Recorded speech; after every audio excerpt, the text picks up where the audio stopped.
नमस्कार, superfast news में आपका स्वागत है। मैं हूं आपके साथ समीक्षा दादिच। आज इस सुपरफास्ट में बात होगी ब्रजभूषण की गिरफ्तारी के लिए 15 जून के बाद फिर धरना देंगे पहलवानों की। केजरीवाल पर उमर अब्दुल्ला के तंज की बात करेंगे। राहुल गांधी पर बोले हरदीप सिंह पुरी की। रामलीला मैदान में केंद्र सरकार के खिलाफ आपकी हुकार की साथ ही जानेंगे। योगी सरकार ने वाहन मालिकों को दी बड़ी राहत की।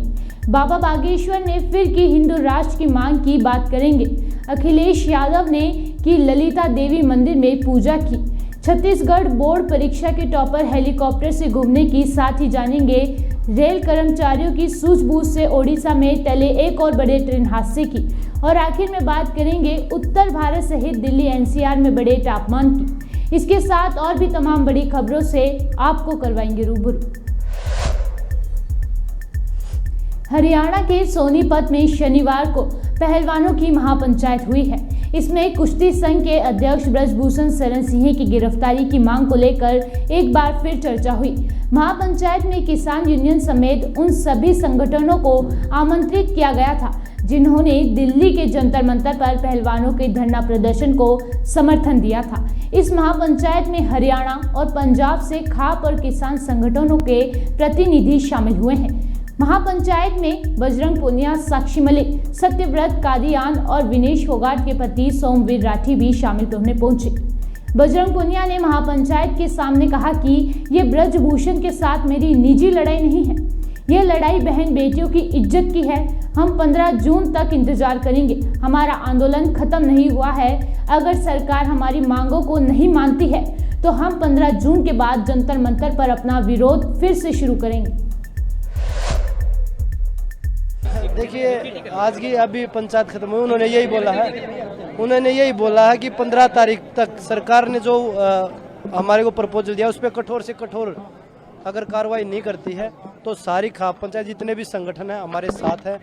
और ये बहुत छोटी पंचायत हमने बुलाई थी कि भाई जो लोग एक लोगों तक बात पहुंचाने के लिए कि जो खाप पंचायत के लोगों तक, तो बहुत छोटी हमने पंचायत, अगर 15 तक हमें कोई अच्छी जो चार्ज सीट है या भाई कोई भी जो सरकार ने प्रपोजल है उस पर कठोर से कठोर कदम नहीं उठाया जाता तो 15 के बाद आंदोलन दोबारा से जारी रहेगा। तो कब तक कौन सी तारीख को देने की तैयारी है अब आप लोग कर रहे हो? वो 15 तक हम वेट कर रहे हैं। अगर वो चीज़ सभी हमारे जो जितने भी संगठन है सभी संतुष्ट नहीं हो पाए तो 15 के बाद 16 या 17 को दोबारा खोल दी जाएगी। विनेश की तबीयत, देखिए सभी इकट्ठे हैं, विनेश की तबीयत थोड़ी ही डाउन है इसलिए वो यहाँ पे पंचायत में नहीं आ पाई। संगीता को बुलाया था ना, संगीता फोगाट थी ना वहाँ पर जो ब्रजभूषण के घर। देखिए वो हम किसी का भी नाम नहीं बता सकते कि भाई कौन था कौन नहीं था, लेकिन वो जो न्यूज़ द्वारा अफवाह फैलाई गई थी कि समझौते के लिए वहाँ खिलाड़ी गई है कोई भी, वो बिल्कुल भी गलत है। मैं मीडिया से हाथ जोड़ के रिक्वेस्ट करता हूँ, आप सच्चाई नहीं दिखा सकते तो आप झूठ भी मत फैलाइए।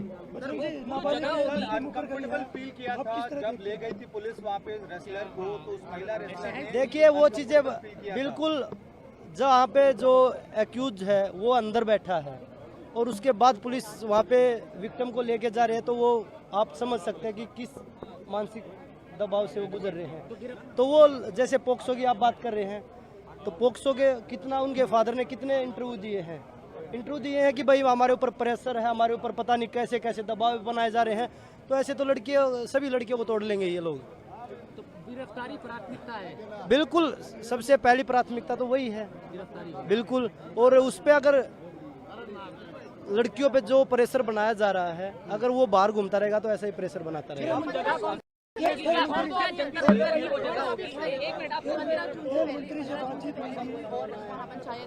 नहीं, अभी तक कोई नहीं। हमने इन हमारे खाप पंचायत संगठनों के सामने जितने भी किसान हैं, मजदूर हैं, हम उन सभी के सामने रख दी है। अगर वो दोबारा पंचायत रखना चाहेंगे तो दोबारा भी हम इकट्ठा हो सकते हैं। वो जंतर मंतर ही जगह होगी, ये एक बार क्लियर कर दीजिए। जी बिल्कुल, वो 15 के बाद जो हम बैठ के एक बार जंतर मंतर भी हो सकता है, रामलीला मैदान भी हो सकता है, कहीं पे भी हो सकता है।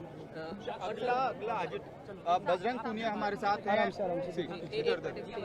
बजरंग, आज जो डिसीजन लिया है आप लोगों ने, आपने क्या डिसीजन है क्या नहीं है? वो बता दिया कि 15 तक हम वेट करेंगे। जो सरकार ने जो हमें बोला 15 तक हम पंचायत में यही बोला गया कि 15 तारीख तक जो सरकार ने टाइम दिया है उस पर अगर सरकार मजबूती के साथ आगे नहीं बढ़ पाती तो हम 16 या 17 तारीख को बड़ी कॉल देंगे और उसमें फैसला लेंगे। आपसे मुलाकात हुई थी, चाहे खेल मंत्री ऐसे हम बात करें या फिर ओवरऑल वो सभी बातें हमने अपने खाप पंचायत के जो चौधरी थे, बहुत छोटी पंचायत बुलाई गई है और बहुत सारे लोगों जो नहीं आ पाए उनसे भी हम यही बोलेंगे कि भाई अगर ये सारी बातें आप सब तक पहुंच जाएंगी, अगर कोई आपका फैसला हो तो आप हमें बता दीजिए। अगर सरकार 15 तारीख तक, हमने अपने खाप चौधरी ने भी यही बोला कि 15 तारीख तक हम जो खिलाड़ी बात करके आए हैं उन पे हम बिल्कुल उनके साथ हैं, और अगर उस पर कोई कठोर फैसला नहीं लिया जाता तो हम खिलाड़ियों के साथ कंधे से कंधा मिला के खड़े हैं। लड़की ने जो बयान बदला उस पर अपनी प्रतिक्रिया दे दीजिए, इस तरह की बातें क्यों लगातार? बिल्कुल, ANI आपका बड़ा चैनल है, आपकी एक एजेंसी है जो सभी चैनलों में देती है। आपके माध्यम से भी ये बात बोलूँगा कि नेगेटिव आप दिखा रहे हैं, आप असलियत भी दिखा दीजिए, क्योंकि कल जो दिखाया गया न्यूज़ में कि समझौते के लिए खिलाड़ी जा रहे हैं, एक चलाया गया कि भाई लड़की के फादर ने बयान बदल दिया। लड़की के फादर ने ये भी बताया है कि उनके ऊपर कितना प्रेशर दिया जा रहा है, वो किसी ने नहीं दिखाया न्यूज़ ने। वो भी दिखाना चाहिए न्यूज़ ने कि भाई कितना प्रेशर, कितना तोड़े। सभी लोग उनके घर में डिप्रेशन में हैं। हम ये नहीं बोल रहे कि अगर ये 6 लड़कियाँ और भी हैं ये भी टूट जाएंगी अगर ऐसे ही दबाव बनाए रखेंगे तो। अगर लड़कियाँ अगर भगानी है लड़कियाँ तो आप उसको खुला छोड़े रखिए, वो भगा देंगे। तो सच्चाई भी दिखाई। और कल बोले समझौता करने के लिए गए, समझौते के लिए नहीं गए। जो SIT की टीम है वो वहाँ जांच के लिए लेके गई थी, ना कि कोई समझौते के लिए ले गई थी। सर कौन दबाव बना रहा है लेकिन ये सब चीजें आप बताइए। ब्रजभूषण खुद पावरफुल है, सत्ता में बैठा है। जब 28 तारीख को जब जो जिसके ऊपर आरोप लग रहे हैं वो तो संसद में खड़ा है, और जो देश की धरोहर हैं वो रोड पे पड़ी हैं। बस सर आखिरी को जगवीर जी ने जो बयान दिया है कि गलत, अब तो सबूत सामने आने लग गए। अब तो सबूत सामने, अब और की बहुत सारे लोग बोल रहे थे सबूत चाहिए, सबूत चाहिए। सबूत भी आ गए, 2 सबूत 3 सबूत तो मीडिया के सामने आ गए। अब और क्या सबूत चाहिए वो हमें बता दीजिए, वो सबूत भी लेके आएंगे फिर। अभी पंचायत का हमारी मीटिंग बाकी है, फाइनल डिसीजन हम आपको बता जी। देंगे। एक वो पॉक्सो वाले जो लड़की बयान मुकर गई है उस पर एक प्रतिक्रिया दे दीजिए। देखो, जब तक वो बाहर रहेगा, दबाव, डर, ये माहौल ये बना रहेगा लड़कियों पे, जब तो हम पहले दिन से चिल्ला के बोल रहे हैं कि गिरफ्तारी करो, उसके बाद जांच करो कि जांच प्रभावित ना हो। और जगवीर जी के बयान पर भी देखो, उस कंपटीशन में थे और मेरे साथ भी मैंने बहुत सारे कंपटीशंस में साथ गए हैं। 1 क्लास रेफरी है, तो देखा है उन्होंने अपनी आंखों से। हाँ, हम जुड़ गए। केंद्र के अध्यादेश को लेकर दिल्ली के मुख्यमंत्री अरविंद केजरीवाल विपक्ष को एकजुट करने में लगे हैं। इसी बीच शनिवार 10 जून को जम्मू कश्मीर के पूर्व CM उमर अब्दुल्ला ने अध्यादेश के खिलाफ आम आदमी पार्टी के राष्ट्रीय संयोजक केजरीवाल का समर्थन करने को लेकर कहा है कि आर्टिकल 370 हटाने के समय ये लोग कहाँ थे।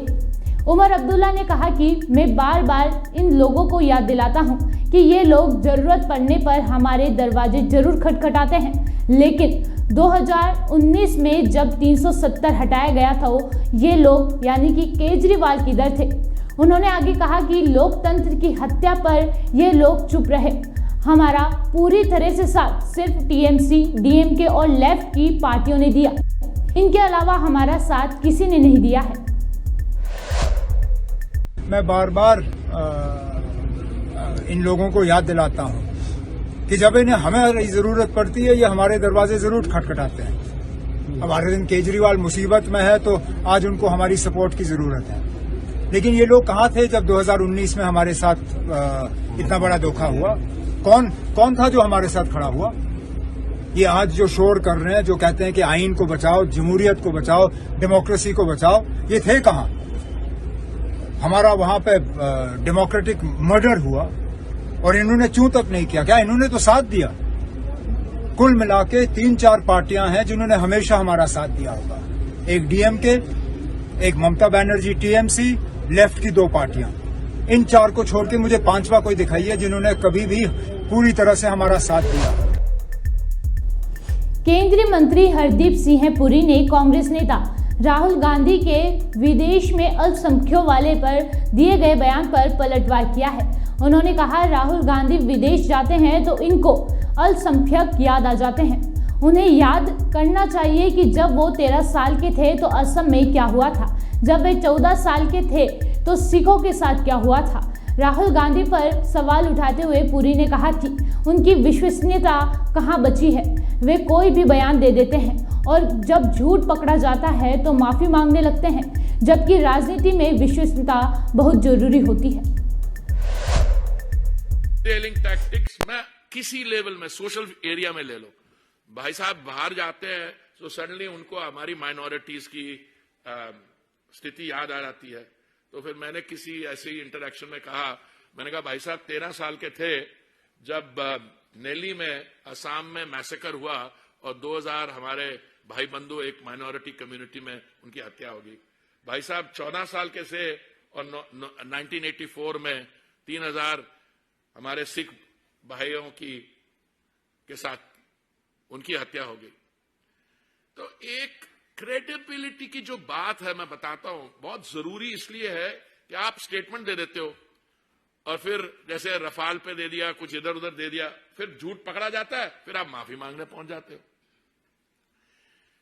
Politics, my submission to all of you, Aam Aadmi party ने रामलीला मैदान में रविवार को होने वाली अपनी महारैली की तैयारियां अंतिम रूप देना शुरू कर दिया है। आपके प्रदेश संयोजक गोपाल राय ने रामलीला मैदान पहुंचकर महारैली की तैयारियों का जायजा लिया। आप केंद्र सरकार के खिलाफ महारैली कर रही है। महारैली को आपके राष्ट्रीय संयोजक एवं दिल्ली के मुख्यमंत्री अरविंद केजरीवाल, पंजाब के मुख्यमंत्री भगवंत मान के अलावा दिल्ली सरकार के कैबिनेट मंत्री व आपके अन्य वरिष्ठ नेता संबोधित करेंगे। योगी सरकार ने प्रदेश के निजी और कमर्शियल वाहन स्वामियों को बड़ी सौगात दी है। यूपी सरकार ने लंबे समय से वाहन चालन का भुगतान न करने वाले मालिकों को रियायत देते हुए उनका चालान निरस्त कर दिया है। सीएम योगी ने इस फैसले से प्रदेश के लाखों वाहन मालिकों ने राहत की सांस ली है। सरकार ने 2017 से लेके 2021 तक का चालान जो निरस्त किए हैं, सरकार को चाहिए था तो करना ही था। तो 2023 चल रहा है, जून का महीना है, आज तक करना चाहिए था। आदमी पेंडिंग थोड़ा छोड़ता है। अगर मेरा कहीं गलती से मेरा चालान हो गया है तो हम उसको तुरंत खत्म करते हैं। चलना हमको रोज है रोड के ऊपर। कुछ फर्जी चालान हो जाते हैं, उस पर तो कोई ध्यान दिया नहीं जाता है। चालान तो भुगतना जनता को पड़ता है। जो सरकार ने जो राहत दी है, कहीं ना कहीं कुछ राहत, इससे गलत संदेश भी जाएगा। गलत संदेश ये जाएगा कि आदमी आगे भी सोचेगा कि सरकार निरस्त कर देगी। ऐसा काम नहीं करना चाहिए सरकार को। अगर सरकार सही काम कर रही है तो इस तरीके की छूट नहीं देनी चाहिए थी। इससे ट्रैफिक रूल्स बहुत खराब होंगे। तो सरकार ने बहुत अच्छी पहल की है कि जो पुराने चालान थे वो निरस्त कर दिए हैं। मैं सरकार का बहुत बहुत धन्यवाद देना चाहता हूँ कि सरकार की बहुत अच्छी पहल है। कम से कम पहली बार ऐसी कोई सरकार आई है जिन्होंने ये फैसला किया हुआ है। सरकार के इस फैसले का स्वागत करते हैं हम लोग। इससे काफी लोगों को लाभ मिलेगा। लेकिन ये जो सरकार का फैसला है, ये ऐसे बार बार आदेश नहीं आना चाहिए। इससे लोग क्या होंगे, यातायात के नियमों का पालन नहीं करेंगे और हो सकता है कि एक्सीडेंट बढ़े। तो सरकार को इस ये फैसला किया अच्छा है, लेकिन आगे से इस चीज को ना ऐसे करें, नहीं तो लोग यातायात के नियमों का पालन नहीं करेंगे। ये बहुत बढ़िया अच्छा काम किया है कि बहुत लोगों का चालान हुआ था। उस टाइम सब लोगों को पता भी नहीं था शुरुआत में। तो इससे अच्छा हुआ कि जिनका हुआ, काफ़ी लोगों का काफ़ी चालान हुआ था। लेकिन बहुत बढ़िया हुआ कि 5 साल का छोड़ के सरकार ने बहुत बढ़िया काम करा है। और मुझे लगता है कि जो कुछ लोगों के 22 में अभी हुए वो भी छोड़ देना चाहिए, तो वो अच्छी बात होती है आज तक का। नहीं, सही कदम तो है, राहत है, लेकिन पूर्णतया नहीं हो पाया। करना चाहिए तो अभी सन 23 से 22 तक कर देते लास्ट तक, या 23 तक करना चाहिए था। लेकिन फिलहाल कुछ लोगों को राहत मिलेगी 2017 के बाद। कुछ लोगों को राहत है, लेकिन अभी पूर्णतया राहत नहीं है। बाबा बागेश्वर ने फिर की हिंदू राष्ट्र की मांग। उन्होंने कहा कि भारत में रहना होगा तो सीताराम कहना होगा। इसके अलावा उन्होंने कहा कि हिंदू राष्ट्र के लिए अपने घर पर लगाएं धर्म ध्वज। इसके साथ ही बागेश्वर बाबा ने कहा कि कुछ लोग बागेश्वर धाम को बदनाम करने की साजिश रच रहे हैं। आइए सुनते हैं उन्होंने क्या कुछ कहा। मन में बड़ा पीड़ा उठ रही है, उस पीड़ा को हम कहें किससे? आप लोगों को बता सकते हैं। बागेश्वर धाम बड़ा ही पावन पवित्र तीर्थ है, 320 साल पुराना है।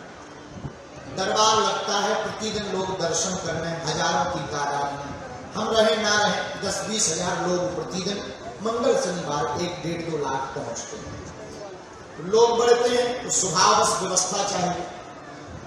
तो होटल ढाबा लोगों ने खोले, कुछ गांव वालों ने, लेकिन अब कुछ जो पीड़ा की बात है सब लोग सुन रहे, धर्म के पदाधिकारी। पीड़ा की बात यह कि कुछ धर्म विरोधियों ने जमीन खरीद कर वहां पर ढाबा खोल लिए, मदरा आदि का कार्य प्रारंभ कर दिया, जिससे मन को बड़ी पीड़ा है। पीड़ा ये है कि सोची समझी हुई साजिशें बागेश्वर धाम को बदनाम करने के लिए, उस चीजों को जोड़ने के लिए की जा रही है। हमारी तो किसी से हम मानते या कहते नहीं, वीडियो से ही कहते हैं कि ऐसी घटनाओं पर सख्त से सख्त हमारे सभी सेवादार, हमारी समिति और वहां का प्रशासन अपने हाथ में कानून का डंडा लेकर के कार्रवाई करे, ताकि सनातन धर्म के ऊपर और उस धाम पवित्र तीर्थ के ऊपर उंगली न हो।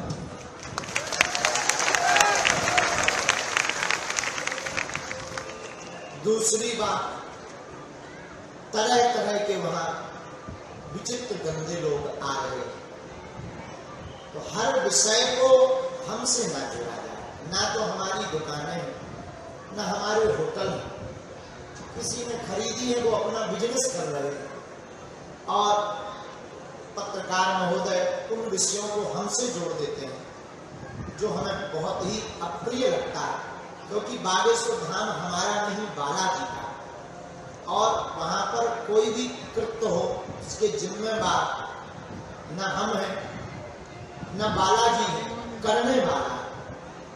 लेकिन रोकथाम जितनी हमारी सामर्थ्यता है हम अपनी स्तुति से कर रहे हैं, करेंगे, लेकिन हर विषय को बागेश्वर धाम से न जोड़ा जाए, क्योंकि अब वहां पर बहुत ही हमें जो संकेत लगे, अब और भी विचित्र साजिशें, प्लांटेड साजिशें, जो जिनकी हमने दुकानें बंद करवा दी हलीउल्लाह वालों की,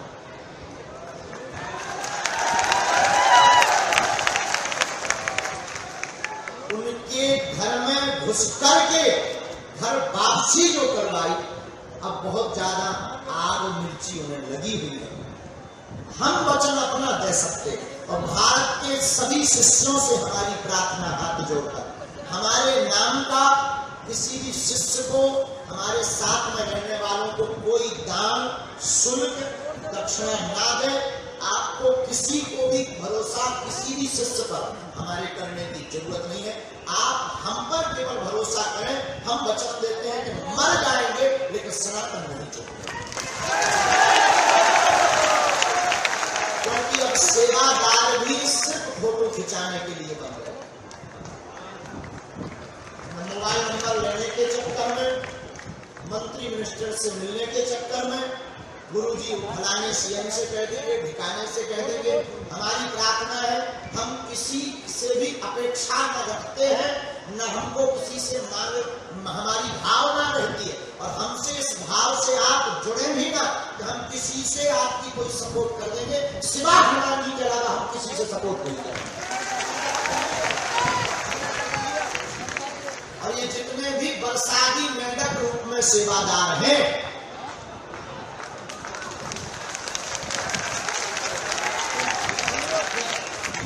चमत्कार भीड़ नाम के चक्कर में जिन जिन ने भी लुंगी पहन ली, टीका लगा लिया, लुंगी पहनना अच्छा है, हमारा धर्म है, तिलक लगाना आवश्यक है, तुम्हारे दादाओं परदादाओं को भी लगाने की तुम्हें शिक्षा देनी चाहिए थी।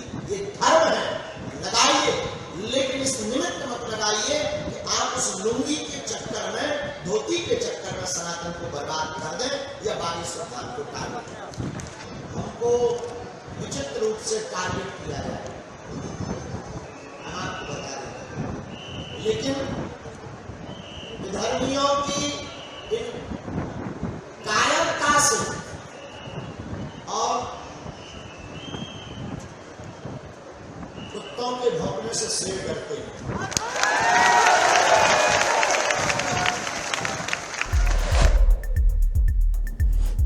सातीपुर के ललिता देवी मंदिर में सपा प्रमुख अखिलेश यादव ने पूजा अर्चना की। इस दौरान उन्होंने योगी सरकार पर जमकर निशाना साधा है।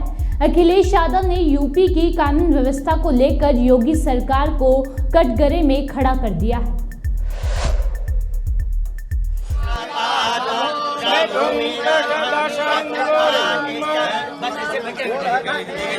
आगे सामने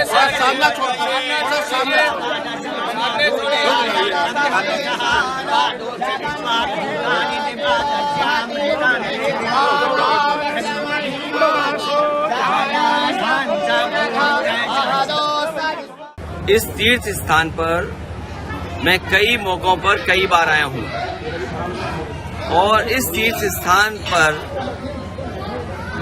खड़े होकर के मैं यही कह सकता हूँ, असुर वही हैं जो अत्याचार करते हैं, असुर वही हैं जो अत्याचार कर रहे हैं।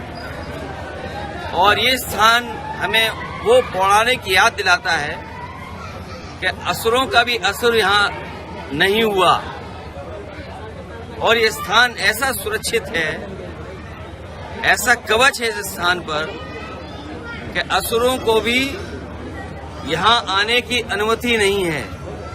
तो ऐसी पवित्र स्थान पर हम समाजवादी पार्टी के लोग बैठे हैं, निर्णय लेंगे और एक बार फिर याद दिलाऊंगा मैं कि असुर वही जो अत्याचार करें। जीवा हत्याकांड पे क्या कहेंगे? ये किसी पार्टी विशेष के लिए अगर राजधानी में एक बार तो ये धर्म में पढ़ा है, किताबों में पढ़ा है, नैमिषारण्य आने से पहले यही चीज पढ़ी है मैंने। तो अत्याचार कौन कर रहा है सर इस समय? आपसे बेहतर कौन बता सकता है? सर कुछ नाम बताइए सर। मेरी जानकारी में नहीं है, अगर आपकी जानकारी में तो जरूर बताएं। सर इस स्थान की पवित्रता और इस स्थान के बारे में पौराणिक कहानियां यही हैं। अगर ये मैं गलत कह रहा हूँ तो आप बता दो। अच्छा सर, डिप्टी सीएम का सर एक बयान आया हुआ है। देखिए, दुख इस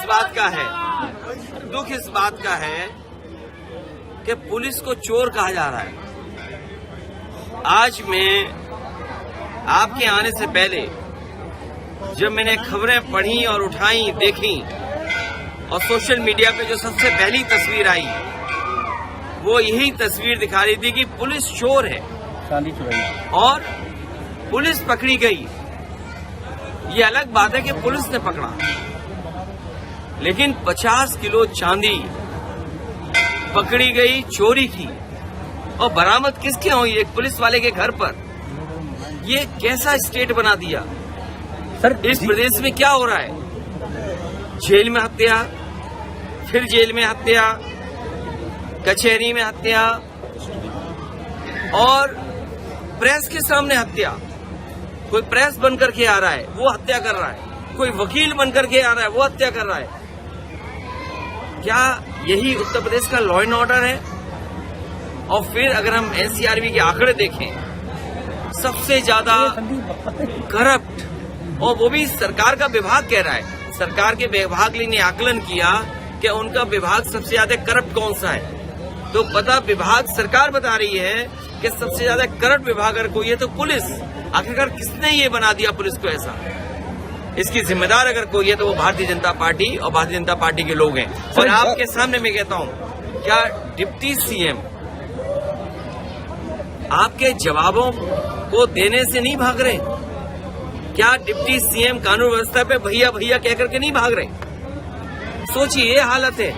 और जिस इन्वेस्टमेंट को लाने का वादा किया था, क्या वो इन्वेस्टमेंट आ गया?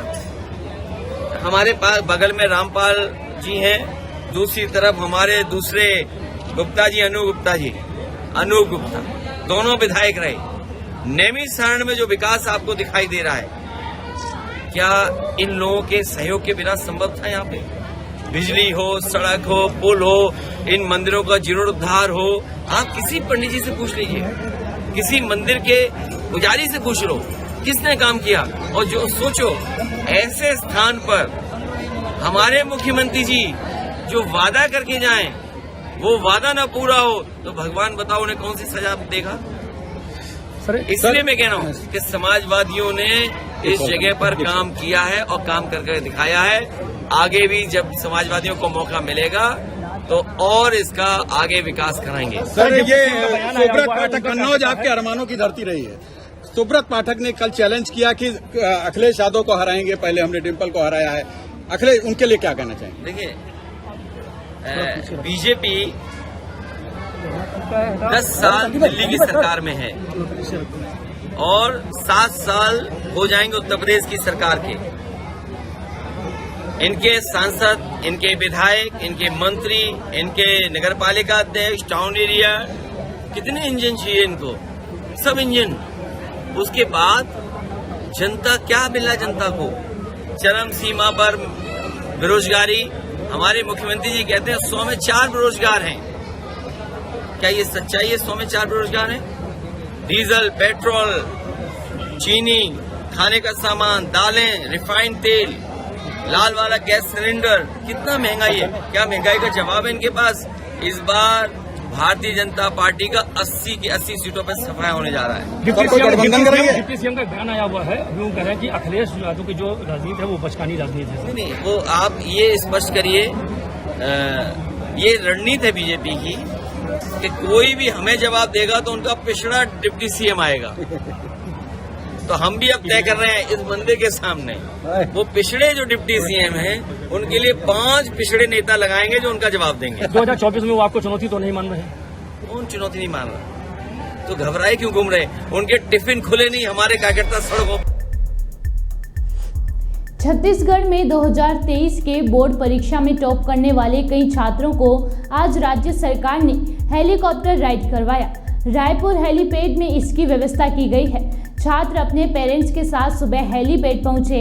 इसके बाद बारी बारी से बच्चों को हेलीकॉप्टर से रायपुर शहर को दिखाया गया। डर लग रहा था, फर्स्ट बार रहा मेरा ये, तो आसमान में एक्सपीरियंस बहुत अच्छा रहा। आप कहाँ से हैं? कौन सी कक्षा में आपने टॉप किया है? मैं गरियाबंद जिले से हूँ, मैंने 12th में टॉप किया है।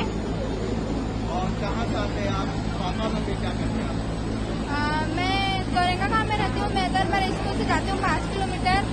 मेरे पेरेंट्स ने हमेशा मुझे फोर्स किया कि मेहनत करो, अच्छे से पढ़ाई करो, अपने करियर को अच्छा बनाओ और मेहनत करके गवर्नमेंट जॉब में लग जाओ। मुझे बहुत ही अच्छा लग रहा है कि मैं हेलीकॉप्टर में घूमी और अपने जो पढ़ाई है उसको मैं बहुत ही अच्छे से कर लूँ। आगे कितना मतलब आपके भाई बहन? मेरे भाई बहन, एक भाई है और 5 बहन है। छोटी है सब? नहीं, मेरे से बड़ी है 5 और 4 लोग और एक छोटी है। आगे बढ़ के क्या करना चाहते हैं? मैं अभी नीट की कोचिंग करूंगी और डॉक्टर बनूंगी। आज हमारे जो बच्चों के जो कल के हमारे भविष्य, भारत के भविष्य हैं, उनके लिए जो वादा किया था कि अगर टॉप में आओगे, आप लोग टॉप 10 में आओगे तो हम आपको हेलीकॉप्टर में सैर कराएंगे। तो बच्चों के लिए अवसर है ये कि हम ये उस साथ में पहुंचे हैं, हम भी हेलीकॉप्टर राइड्स करने के अधिकारी हम प्राप्त हैं। तो आज हमारे बच्चे जो आए हैं उनको अवसर मिला है। कितना मोटिवेशन मिलता है बच्चों को इससे? ये तो बच्चे बताएंगे कितना मोटिवेशन उनको मिलता है, कितना उनको एनर्जी मिलता है, उनका प्रोत्साहन मिलता है। एक ही प्रोत्साहन करने का एक माननीय मुख्यमंत्री जी का जो कार्यक्रम है उसके तहत ही हम लोग कर रहे हैं। ओडिशा में 2 जून को हुए बालेश्वर ट्रेन हादसे के सबको हिलाकर रख दिया था, लेकिन फिर से बिल्कुल वैसा ही ओडिशा में ट्रेन हादसा होते होते टला है। आपको बता दें कि जानकारी के अनुसार ओडिशा के भद्रक जिले के मंजूरी रोड स्टेशन पर इंटरलॉक के बीच में एक बड़ा सा पत्थर फंस गया था। राहत की खबर यह है कि एक रेल कर्मचारी की नज़र इस पत्थर पर पड़ गई और समय रहते उसने इसे वहां से हटा दिया। देश भर में मौसम का मिजाज बदल रहा है। दिल्ली एनसीआर समेत उत्तर भारत में जहां पारा बढ़ने से लोग बेहाल हैं, वहीं मानसून के आगमन से केरल और तटीय कर्नाटक में भारी बारिश हो रही है। भारतीय मौसम विज्ञान विभाग ने कहा है कि दिल्ली एनसीआर के लोगों को अभी गर्मी से राहत नहीं मिलेगी, तापमान लगातार बढ़ेगा।